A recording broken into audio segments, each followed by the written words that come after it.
Yakinlah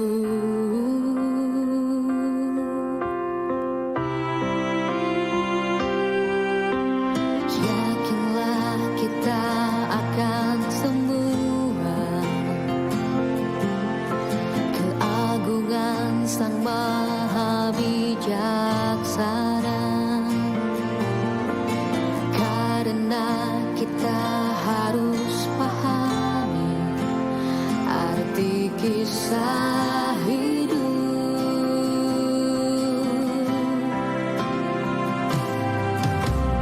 Tuhan tunjukkan jalan yang terbaik agar ku mampu bersama dua cinta bersama kerapuhan asa ini. Coba tegaklah kita melangkah.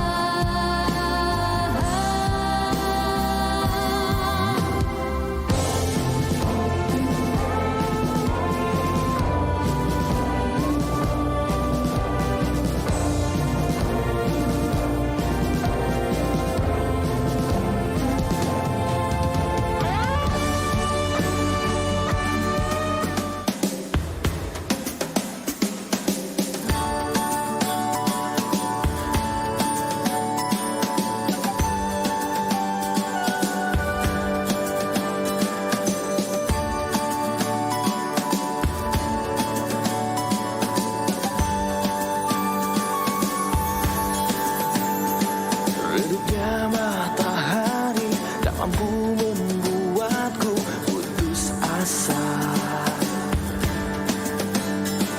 untuk berjuang, selalu menuntunku menggapai cita-cita. Selalu berjuang untuk mimpi, Bersama membangun untuk negeri.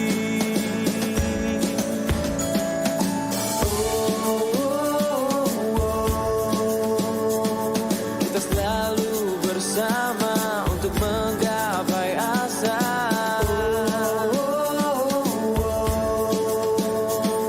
satukan semua warna untuk selalu Berkarya.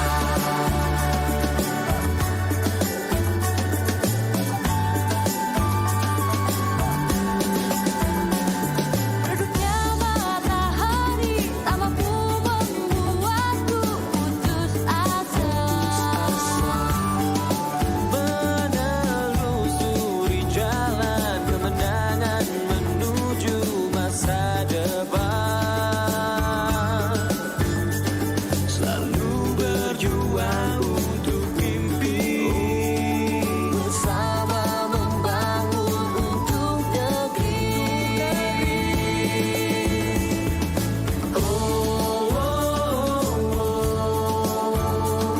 Kita selalu bersama untuk menggapai asa.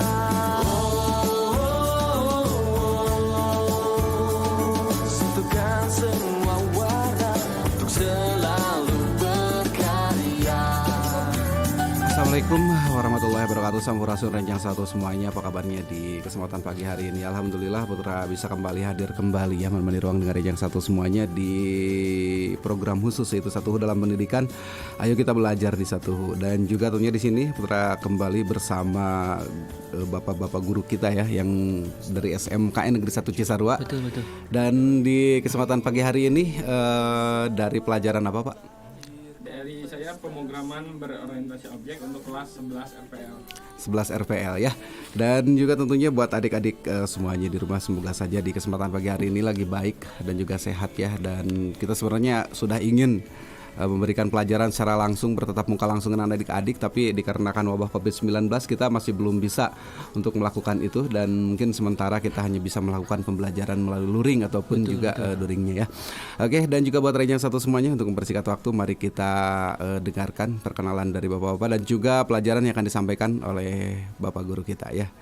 Silakan Pak. Baik, Assalamualaikum warahmatullahi wabarakatuh. Perkenalkan, nama saya Adang Suryana. Saya mengampu mata pelajaran pemrograman web dan perangkat bergerak. Nah, dalam pembelajaran yang akan disampaikan atau lebih singkatnya kita mereview karena sudah 9 pertemuan secara daring belajar mengenai perkembangan teknologi informasi khususnya pemrograman web. Dari materi-materi yang disampaikan atau dari konsep materi utama yaitu peserta didik atau siswa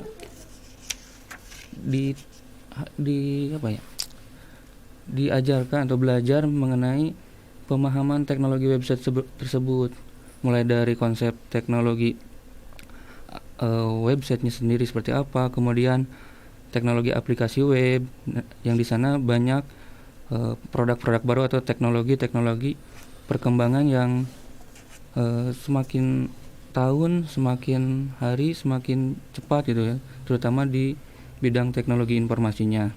Kemudian ada konsep web server, di mana konsep web server ini kita mungkin ya yang sering buka Instagram atau media sosial, kita hanya tahu ketika kita nge-like atau kita posting, kita hanya tahu oh ini kita posting, tapi kita harus tahu juga konsep yang dikirimnya seperti apa, proses yang terjadi ketika kita mengirim pesan lewat sebuah website atau posting di sebuah website seperti apa, nanti itu yang kita pelajari juga. Kemudian macam-macam softwarenya, macam-macam software web server di sini lebih ke mungkin teman-teman yang sudah pernah mencoba menginstal aplikasi web server, ada XAMPP, ada SQL gitu kan, itu salah satunya. Kemudian macam-macam text editor, fungsinya apa sih? Ya, salah satu fungsinya untuk membangun sebuah website itu perlu teks. Kalau dulu secara primitif itu menggunakan notepad ya, itu butuh waktu yang lama, butuh proses yang panjang untuk mengetres, membangun sebuah website. Namun dengan hadirnya beberapa tool editor, penunjang kerja untuk membangun sebuah website, kita lebih mudah. Salah satunya kita bisa mentrace, melihat error ya, error yang ketika kita salah ketik, salah koma, salah kurung buka, sudah diingatkan oleh text editor. Kebayang kalau kita membuat suatu website tanpa bantuan text editor dengan teknologi modern sekarang yang mungkin teman-teman semua sudah menggunakan gitu. Kemudian penerapan cara membuat format website itu seperti apa, halaman website, mendesain sebuah website itu dari awalnya sketsa, mungkin ya sketsa, kita dikonsep dulu, kita wawancara gitu kan, websitenya ingin dibuat seperti apa nih, setelah kita tanya requirement-nya seperti apa gitu kan, kebutuhan-kebutuhannya seperti apa, kita sketsa. Dari sketsa itu kita coba implementasi dalam bentuk sintak. Salah satunya tadi menggunakan web text editor gitu kan, mulai dari versi HTML-nya, kemudian nanti untuk membangun sebuah website supaya bisa muncul tampilan halo, hai gitu kan, atau selamat datang, itu seperti apa. Nah, kita sudah belajar gitu. Bagi teman-teman yang atau adik-adik yang telah mengikuti pelajaran saya di pemrograman web, sudah saya sampaikan mengenai dasar-dasar HTML atau website, mulai dari HTML, head, title, body. Nah, fungsi-fungsi itu yang minimal dasar-dasarnya harus tahu. Kemudian salah satunya menerapkan tabel supaya informasinya enak dilihat, supaya informasinya enak dibaca, itu harus seperti apa sih gitu kan. Tentu saja harus disusun, dirapi-rapi gitu kan. Ketika kita melihat suatu website, kita nggak mungkin melihat teksnya numpuk di atas kanan, di atas kiri, di bawah gitu kan. Kita harus punya format ketika menyajikan informasi dalam suatu website, dalam suatu area atau kertas, harus dipisah-pisah, mana informasi yang cocok ditempatkan di sini, mana form yang harus diisi gitu kan. Itu kemudian lebih ke multimedia di sini ya, mungkin dengan teknologi sekarang, dengan perkembangan zaman. Kalau dulu secara teknis, web itu hanya tampilan teks, hanya informasi berupa teks. Tapi dengan semakin berkembangnya pengetahuan, berkembangnya zaman gitu kan, semakin banyak orang mereview, mengolah, memodifikasi, muncul suatu halaman website yang lebih menarik, yang mungkin saat ini kita pakai, seperti salah satunya media sosial gitu kan. Di media sosial atau di website kita bisa melihat video, memutar video gitu kan, bahkan kita bisa upload. Nah, itu salah satu perkembangan teknologi website yang dimana terdapat peran multimedia supaya kita tidak jenuh juga gitu dalam melihat suatu website, melihat informasi dalam suatu website. Tidak hanya berupa teks saja, tapi ada videonya, ada audionya gitu kan, gitu. Kemudian nanti kita belajar mengenai style. Style di sini lebih ke ketika sudah membuat suatu website dengan form-form biasa, kita tentunya ingin memiliki suatu website yang lebih bagus lagi, lebih menarik lagi, lebih banyak orang dikunjungi gitu kan. Salah satunya menerapkan teknologi CSS. Fungsinya apa? Fungsinya untuk memperindah, salah satunya memperindah tampilan websitenya. Ketika kita punya box, kita pengen di mana sih box itu warnanya, pengen warna apa gitu kan, pengen box itu pengen dibuat berapa kotak gitu kan, supaya lebih enak dilihat. Kemudian yang paling penting dalam suatu website atau membangun website adalah selain keindahan, kemudian tata letak penyimpanan informasi yang telah kita buat, tentu saja harus bisa memberikan kenyamanan pengguna. Mungkin lebih ke UI UX ya. Kenapa? Karena ya tadi, kalau kita melihat suatu informasi acak-acakan, terus kita nggak tahu apa sih yang kita cari gitu dalam suatu website. Ketika informasinya enak dilihat, tampilannya enak dilihat, ya orang lebih suka melihat suatu website, atau mungkin sering berkunjung ke website. Contohnya mungkin secara teknis Google, salah satunya Google gitu kan. Ketika kita mencari informasi, kita sudah pasti Google, ya udah googling aja gitu kan. Sudah googling saja, tanya Mbah Google. Nah, ketika kita searching di sana, muncul informasi, kita nyari informasi, oh ini nih ternyata menarik ya websitenya dari segi informasi, kemudian dari segi tampilan gitu kan. Itu terus terakhir lebih ke, setelah memahami semua tentang membangun dasar-dasar membangun website, yaitu lebih kepada sistem informasi websitenya sendiri. Seperti tadi, ketika kita mau membuat suatu website, kita pastinya ada tahapan-tahapan gitu kan.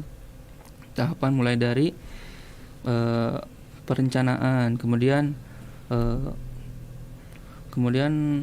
di konsep tampilannya seperti apa, kemudian setelah ada kebutuhan-kebutuhan kita coba implementasi, kemudian yang terakhir ya sesuai tidak apa yang telah kita bangun itu. Kemudian yang terakhir ya kita ketika sudah membuat website, kita harus menghosting supaya web yang telah kita buat itu bisa diakses oleh semua gitu. Itu saja mungkin untuk pembahasan mengenai pemrograman web, kita coba diskusikan dengan Bapak Yaya untuk materi selanjutnya. Silakan Bapak. Terima kasih. Assalamualaikum warahmatullahi wabarakatuh. Perkenalkan, nama Bapak Yaya Suharya, mengajar mata pelajaran pemrograman berorientasi objek untuk kelas 11 RPL. Selamat pagi semuanya. Semoga tetap baik-baik saja, semangat. Oleh karena situasinya masih COVID-19, kita belajar masih dalam jaringan ya atau online. Terkait dengan materi pemrograman berorientasi objek, sudah 8 kali pertemuan. Maka pada hari ini Bapak akan mereview pertemuan ke-1 sampai pertemuan ke-8. Untuk mengingatkan kembali tentang pemrograman berorientasi objek dan perbedaannya dengan pemrograman prosedural serta syarat-syarat umum bahasa yang mendukung pemrograman berorientasi objek, kemudian ragam bahasa pemrograman berorientasi objek, kemudian ada objek dan kelas, pengertian objek dan kelas, ada enkapsulasi, kemudian atribut, konstruktor, destruktor, ya. Kemudian ada pewarisan, polimorfis, dan antarmuka. Nah, terkait dengan itu, pada hari ini akan direview atau dijelaskan kembali mengenai salah satunya adalah definisi tentang PBO ataupun OOP ya, Object Oriented Programming. OOP itu adalah sebuah konsep pemrograman untuk membuat kode program yang lebih terstruktur, terkelompok berdasarkan objek-objek yang terlibat sehingga bagian-bagiannya dapat digunakan untuk pembuatan aplikasi lain. Pada PBO berarti membagi-bagi kode program aplikasi menjadi kumpulan bungkusan benda atau objek yang dipandang dari sudut pandang aplikasi komputer dan proses yang dilakukannya di dalam aplikasi. Misalkan dalam studi kasus aplikasi untuk pencarian buku pada sebuah perpustakaan, maka bungkusan kelas yang harus dibuat adalah sebagai berikut.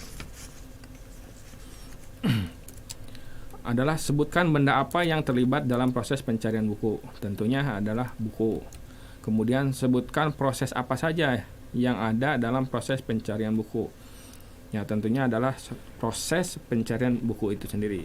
Nah, dari dua pertanyaan di atas, maka disimpulkan bahwa kita perlu membuat 2 buah bungkusan. Bungkusan itu atau kelas, yaitu kelas buku dan pencarian untuk aplikasi pencarian buku.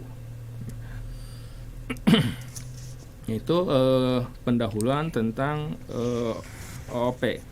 Kemudian terkait dengan yang lainnya adalah syarat-syarat secara umum yang mendukung pemrograman berorientasi objek atau PBO, yaitu ada enkapsulasi atau pengkapsulan ya.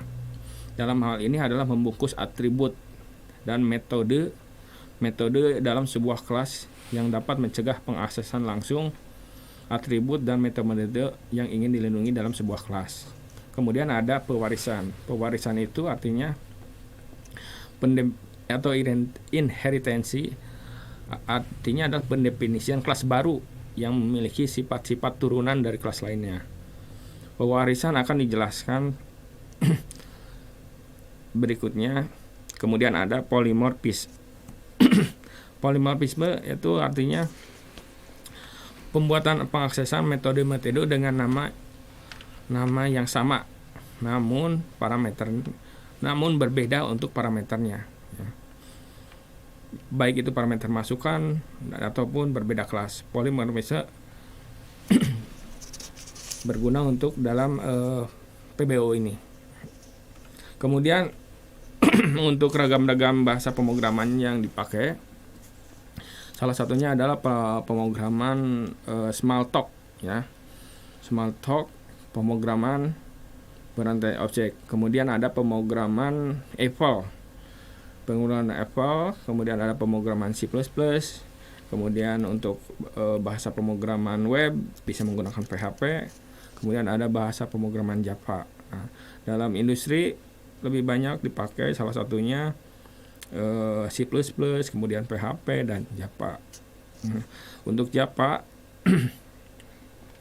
lebih orientasi ke web juga bisa, desktop juga bisa. Kalau Java untuk webnya adalah JSP. Kalau untuk web PHP juga bisa.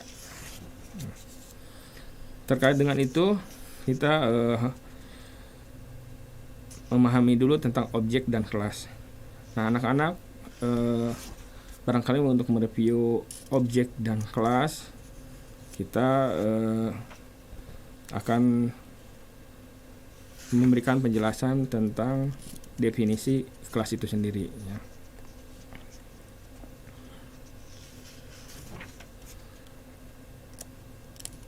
Nah, untuk pembuatan kelas tadi dicontohkan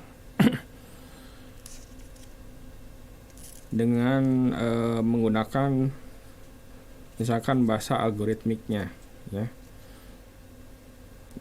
Ada kelas hello, kemudian ada private, ya, tipe data string, kemudian ada prosedur, ya. Kelas hello artinya mendeklarasikan kelas bernama hello. Kemudian private, kata, dan string tipe data artinya mendeklarasikan sebuah atribut bernama kata berstring, bertipe string, dan bersifat private, tidak dapat diakses langsung oleh kelas lain. Kemudian ada prosedur main, kemudian ada end class artinya mendeklarasikan sebuah prosedur utama menampilkan kata hello dunia. Itu salah satu contoh gambaran tentang kelas. Kemudian ada juga menggunakan bahasa C, ya, bahasa C++, ya. Bahasa C++, kemudian kelas hello, ada private, kata string, kemudian outputnya itu dimulai biasanya dengan crash include ya stream, kemudian include string, kemudian ada kelas hello, dibuat dulu kelas hello, kemudian ada private, ya, untuk metode, ya. Kemudian untuk bahasa pemrograman PHP-nya kelas hello diawali dengan tanda tanya PHP, kemudian ada kita mendefinisikan kelas hello, ya, diakhiri dengan tag penutup. Nah, kemudian untuk bahasa Java dibuat dulu kelas hello, kemudian tentukan dulu variabel, kemudian tipe datanya, ya. Contohnya public static void string, kemudian menampilkan data sistem out print line, ya. Itu secara umum pembuatan kelas. Kemudian ada enkapsulasi, ya. Enkapsulasi itu adalah sebuah proses pembungkusan sebuah kelas, di mana sebuah kelas terdiri dari atribut dan metode yang dibungkus dalam suatu kelas. Atribut sendiri itu adalah sebuah variabel global yang dimiliki oleh sebuah kelas, ya. Kemudian untuk atribut private, ya, macam-macam itu ada atribut private, kemudian atribut public, ya. Nah, berikutnya adalah atribut protective, ya. Itu jenis-jenis dari atribut. Kemudian ada konstruktor, ya. Konstruktor itu sendiri adalah sebuah kelas harus memiliki sebuah metode yang disebut sebagai konstruktor. Nama sebuah konstruktor harus sama dengan nama dari sebuah kelas. Misalkan kelas buku, maka konstruktornya adalah buku, ya. Sebuah konstruktor juga dapat menerima sebuah masukan seperti halnya prosedur pemrograman prosedural, ya.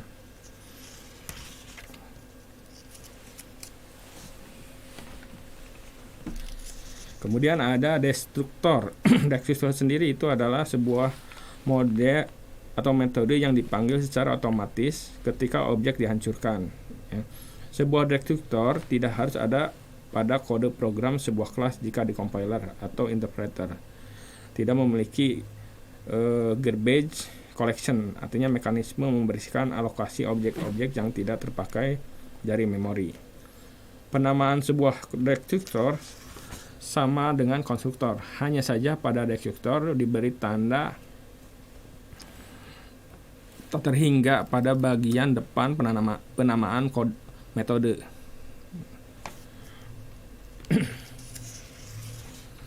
Untuk metode atau metode itu sendiri adalah sebuah kelas yang berfungsi atau prosedur pada pemrograman prosedural.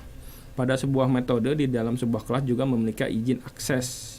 Seperti halnya atribut pada kelas, izin akses itu antara lain ada privat, public, dan protective. Kemudian untuk implementasi kelas bisa diimplementasikan dalam bahasa pemrograman C++, kemudian Java, ya, PHP bisa. Untuk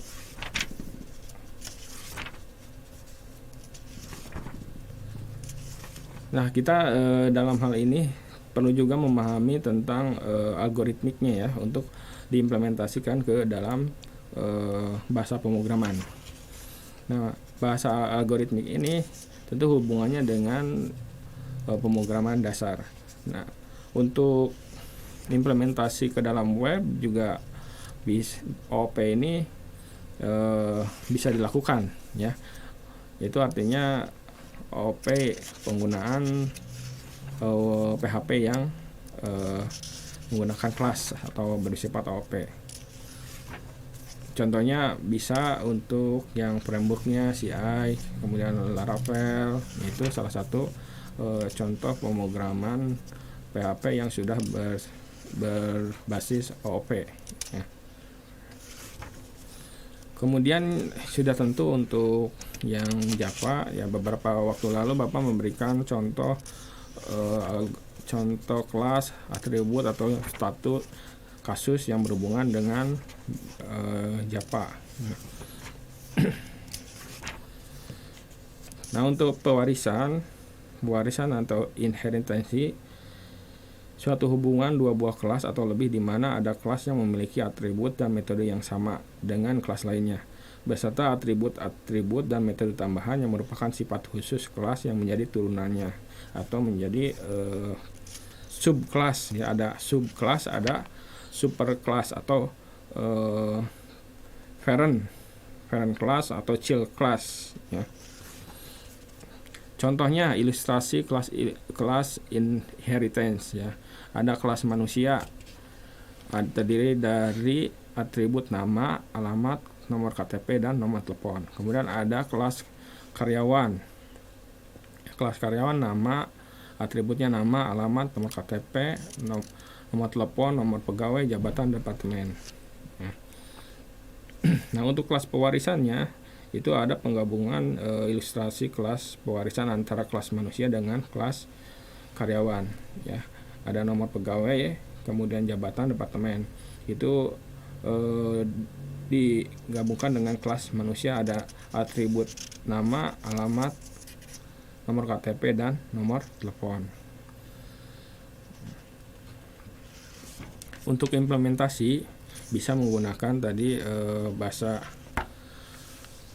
pemrograman C++, PHP maupun Java. Berikutnya mengenai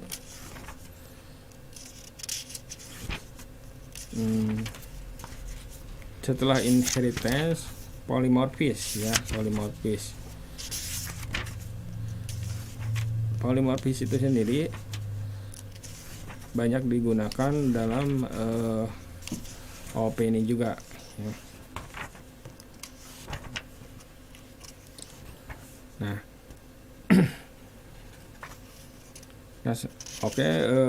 sementara ini untuk konsep polimorfis dan pewarisan secara umum ya, secara umum sudah diberikan penjelasan. Tinggal nanti untuk baiknya memang langsung praktek, karena ini berhubungan dengan skill atau keterampilan praktikum ya. Nah itu untuk pertemuan ke-8 ke-9 salah satunya adalah kedepannya nanti interface atau antarmuka.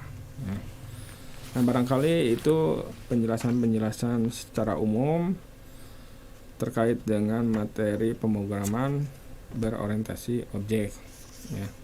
Hal-hal lain mengenai detailnya mudah-mudahan kita aman ataupun sudah bebas nanti COVID-19 ini berlalu ya. Bisa ketemu langsung, kemudian bisa praktikum. Demikian pemaparan dari Bapak. Barangkali untuk lebih jelasnya atau lebih detailnya bisa dikomunikasikan lewat WA atau komunikasi telepon ataupun lewat LMS yang sekolah siapkan di Google Classroom ya. Demikian, terima kasih. Assalamualaikum warahmatullahi wabarakatuh. Waalaikumsalam warahmatullahi wabarakatuh.